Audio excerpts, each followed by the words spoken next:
இரட்சகருமாகிய இயேசு கிறிஸ்துவின் நாமத்தினால் மீண்டும் உங்கள் ஒவ்வொருவரையும் வாழ்த்துகிறேன். மீண்டும் இந்த நாளிலும் வேதத்திலிருந்து ஆலோசனைக்காக இந்த நாளிலும் தெரிந்து கொள்ளப்பட்ட வசனமானது மத்தேயு எழுதின சுவிசேஷம் 9வது அதிகாரம் 27 முதல் 29 வரை உள்ள வசனங்கள். இயேசு அவ்விடம் விட்டு போகையில் 2 குருடர் அவர் பின்னே சென்று, தாவீதின் குமாரனே, எங்களுக்கு இரங்கும் என்று கூப்பிட்டார்கள். அவர் வீட்டிற்கு வந்த பின் அந்த குருடர் அவ்விடத்தில் வந்தார்கள்.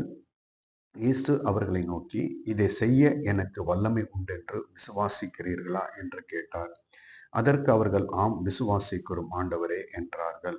அப்பொழுது அவர்களுடைய கண்களை அவர் தொட்டு, உங்கள் விசுவாசத்தின்படி உங்களுக்கு ஆக கடவது என்றார்.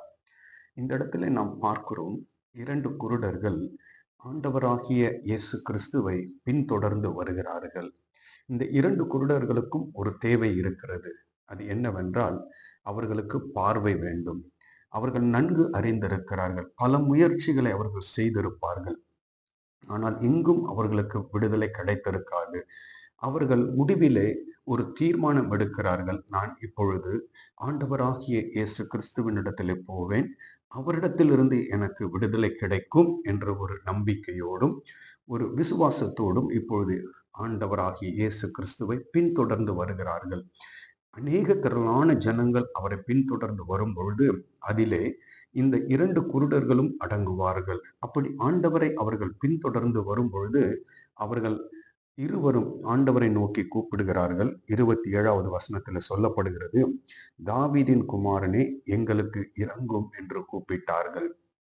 இந்த இருவருக்கும் ஆண்டவராகிய இயேசு கிறிஸ்து யார் என்பதை நன்கு அறிந்திருக்கிறார்கள். அவர் தாவீதின் குமாரன், தாவீதின் சந்ததியிலிருந்து வந்தவர் என்பதை இந்த 2 குருடர்களும் நன்கு அறிந்திருக்கிறார்கள். அவர்களுக்கு ஆண்டவரை குறித்தான ஒரு அறிவு இருக்கிறது. அதை இவர்கள் வெளிப்படுத்துகிறார்கள். ஆண்டவர் யார் என்பதை தன்னுடைய வாயின் மூலமாய் அறிக்கை செய்து வெளிப்படுத்துகிறார்கள். இப்படியாக ஆண்டவரை அவர்கள் தொடர்ந்து பின்தொடர்ந்து வந்து கூப்பிட்டு அவருடைய வீட்டில வந்து கேட்கிறார்கள், ஆண்டவரே, தாவீதின் குமாரனே, எங்களுக்கு இரங்கும் என்று கேட்கும் பொழுது ஆண்டவர் அவர்களை பார்த்து ஒரு கேள்வி கேட்கிறார். 28வது வசனத்திலே அவர் ஒரு கேள்வி கேட்கிறதை பார்க்க முடிகிறது. இதை செய்ய எனக்கு வல்லமை உண்டு என்று விசுவாசிக்கிறீர்களா என்று ஆண்டவர் அந்த 2 குருடர்களை பார்த்து கேட்கிறார். ஏன் ஆண்டவர் இந்த கேள்வி கேட்க வேண்டும்? அவர்கள் விசுவாசித்துத்தான், நம்பித்தான் ஆண்டவரை பின்தொடர்ந்து வருகிறார்கள். ஆண்டவரிடத்துல வந்து கேட்கிறார்கள். இப்போது ஆண்டவராகிய இயேசு கிறிஸ்து அவர்களை பார்த்து ஒரு கேள்வி கேட்கிறதை பார்க்க முடிகிறது. ஏன் அப்படி கேட்டிருக்க கூடும் என்றால், வசனம் சொல்லுகிறது, எபிரேயர் 11வது அதிகாரம் 6வது வசனம் இப்படியாய் சொல்லுகிறது, விசுவாசம் இல்லாமல் தேவனுக்கு பிரியமாய் இருப்பது கூடாத காரியம். ஏனென்றால் தேவனிடத்தில் சேருகிறவன் அவர் உண்டென்றும் அவர் தம்மை தேடுகிறவர்களுக்கு பலன் அளிக்கிறவர் என்றும் விசுவாசிக்க வேண்டும். ஆண்டவரை தேடுகிற நாம் அவர் மூலமாய் தான் நமக்கு பலன் உண்டு என்பதை நாம் விசுவாசிக்க வேண்டும் என்று இந்த வசனம் நமக்கு சொல்லுகிறது. நாம் ஒன்றை ஆண்டவரிடத்தில் கேட்கிறோம் என்றால் நாம் எப்படி கேட்க வேண்டும் என்றால், நாம் விசுவாசத்தோடு கேட்க வேண்டும்.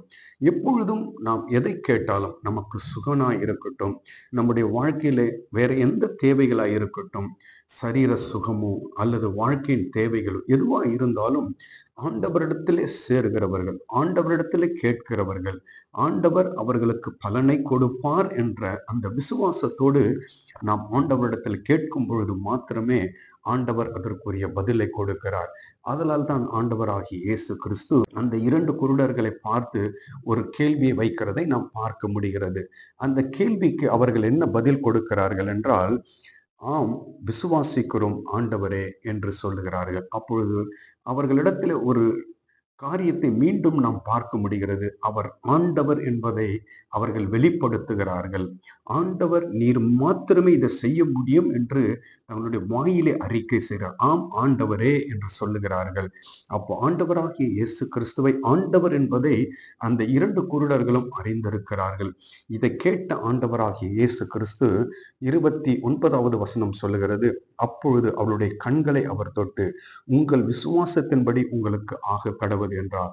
அப்போ ஆண்டவர் எந்த அடிப்படையிலே இந்த ஜெபத்திற்கு அவர்களுக்கு பதில் கொடுத்தார் என்றால், விசுவாசத்தின் அடிப்படையிலே அவர்களுக்கு பதிலை கொடுத்தார் என்று நாம் பார்க்க முடிகிறது. நாம் எதை ஆண்டவரிடத்துல கேட்கிறோமோ, எந்த காரியமாய் இருப்பினும் அது விசுவாசத்தோடு கேட்க வேண்டும். இந்த விசுவாசத்தின் அடிப்படையில தான் ஆண்டவர் கிரியை செய்கிறார். இப்படியாக தான் இந்த குருடர்கள் வாழ்க்கையிலும் நடந்தது. அவர்கள் விசுவாசத்தின் அடிப்படையில அவருக்கு பதில் கொடுத்த மாத்திரத்திலே உடனே ஆண்டவர் தொட்டு விடுதலை கொடுத்தார். என்னை கேட்கிற தேவ ஜனமே, நீங்கள் எது ஆண்டவரிடத்துல எந்த காரியம் கேட்டாலும் பரவாயில்லை.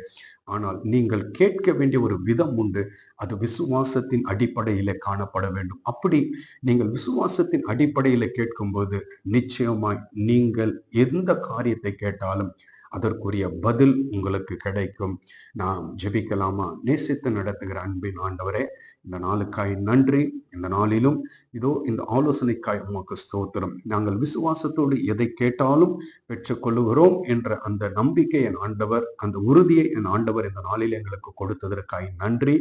அப்படியாக தேவ பிள்ளைகள் உம்மிடத்துல எந்தெந்த காரியங்களை கேட்கிறார்களோ விசுவாசத்தின் அடிப்படையிலே அவர்களுக்கு பதிலை கொடுக்கும்படியாய் ஜெபிக்கிறேன் ஐயா. காத்துக்கொள்ளும், வழி நடத்தும். துதிகன மகிமையெல்லாம் ஒருவருக்கே செலுத்துகிறேன். இயேசுவின் நாமத்தில் பிதாவே, ஆமேன். இந்த வார்த்தையின்படியே கர்த்தர் உங்கள் ஒவ்வொருவரையும் ஆசீர்வதிப்பாராக. ஆமேன்.